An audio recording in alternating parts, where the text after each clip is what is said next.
Ngunit ipanalama ng Diyos ang kanyang pag-ibig sa atin nang namatay si Kristo para sa ating noong makasalanan pa tayo.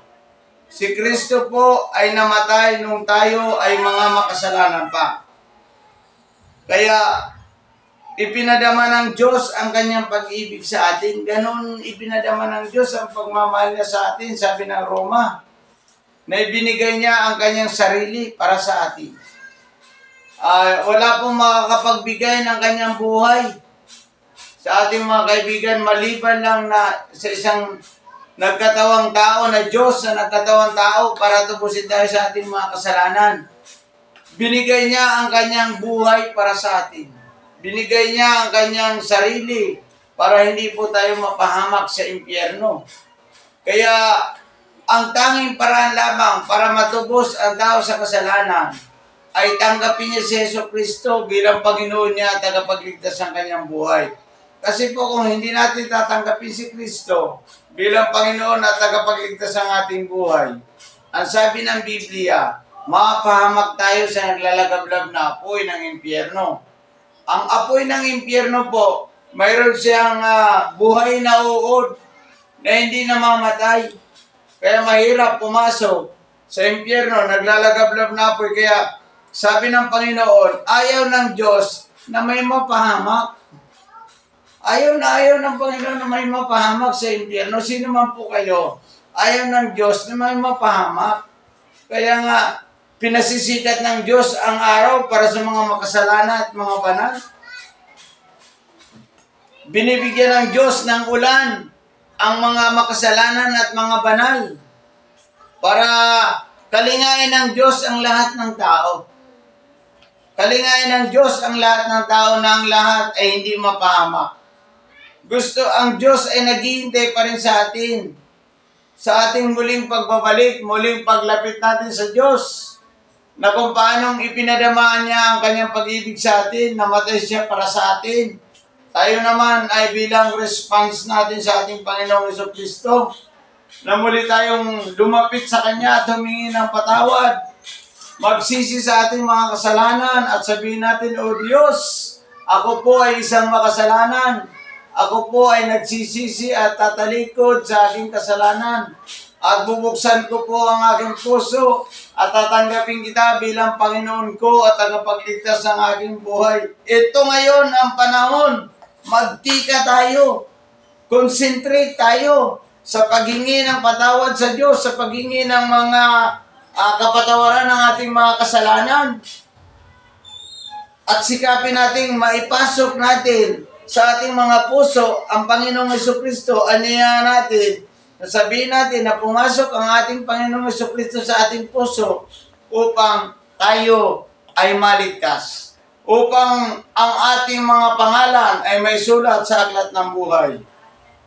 Kapag ang tao ay tumanggap kay Kristo bilang Panginoon at tagapagligtas, may susulat ang kanyang pangalan sa aklat ng buhay. Ito yung kondisyonis ng Diyos na maganda na ang tao ay kapag sumampalataya sa Kanya, tinanggap siya bilang Panginoon at tagapagligtas ng kanyang buhay. Sabi ng ating Panginoong Jesucristo, bibigyan siya ng patawad at buhay na walang hanggan. Ito yung napakaganda na oportunidad ng tao na magkaroon pa rin ng pag-asa. Sa gitna ng ang tao ay nabalot ng kasalanan, sa gitna ng ang tao ay naalipin ng kasalanan, sa gitna ng ang tao ay nawalan ng pag-asa, subalit ang Diyos ay nagmahal sa atin. Binigyan niya tayo ng pag-asang lahat. Binigyan niya tayo ng pagkakataong makapagsisi at makapagbalik loob sa Diyos. At binigyan niya tayo ng napakalaking pag-asa. Yung pag-asang iyon ay pagpapatawad sa ating mga kasalanan. Pagtubos ng ating Panginoon doon sa krus. Pagdala ng ating mga kasalanan doon sa krus. Kaya sinabi ng Panginoon, ipinadama niya ang kanyang pagmamahal sa atin. Namatay si Kristo para sa iyo at para sa akin, upang lahat ay matubos sa kasalanan. Ngayong namatay si Kristo para sa iyo at para sa akin, kaibigan ko, hinihintay ka ngayon ng Panginoong Jesucristo. Ang kailangan lang natin ay taos-pusong magsisi, tumalikod sa kasalanan, at buksan natin ang ating mga puso at anyayahan si Kristo sa pamamagitan ng isang panalangin. Anyayahan natin na pumasok sa ating mga puso at tanggapin natin bilang Panginoon natin at tagapagligtas ng ating buhay upang hindi tayo mapahamak sa impyerno o sa naglalagablab na apoy. Ito po yung napakahalaga sa tao na kayo po ay may sulat ang inyong pangalan sa aklat ng buhay. Napakahalaga po nito. Wala na pong ibang mahalaga na ang tao ay gusto ng Diyos na maligtas at siya po ay hindi mapahamak sa naglalagablab na apoy. Ipinadama ng Diyos ang kanyang pagmamahal sa atin. Namatay si Kristo sa krus para tayo ay tubusin sa ating mga kasalanan. Ang gagawin na lang natin para respond sa ginawa ng ating Panginoong Jesucristo, ang gagawin na lang natin ngayon, buksan natin ang ating puso at papasukin ang ating Panginoong Jesucristo sa ating mga puso upang tayo ay magtamo ng buhay na walang hanggan na kasama ang Diyos at may sulat ang ating pangalan sa aklat ng buhay. Ito ang paraan na sinasabi ng Biblia, 4 na P ang daan papunta sa langit.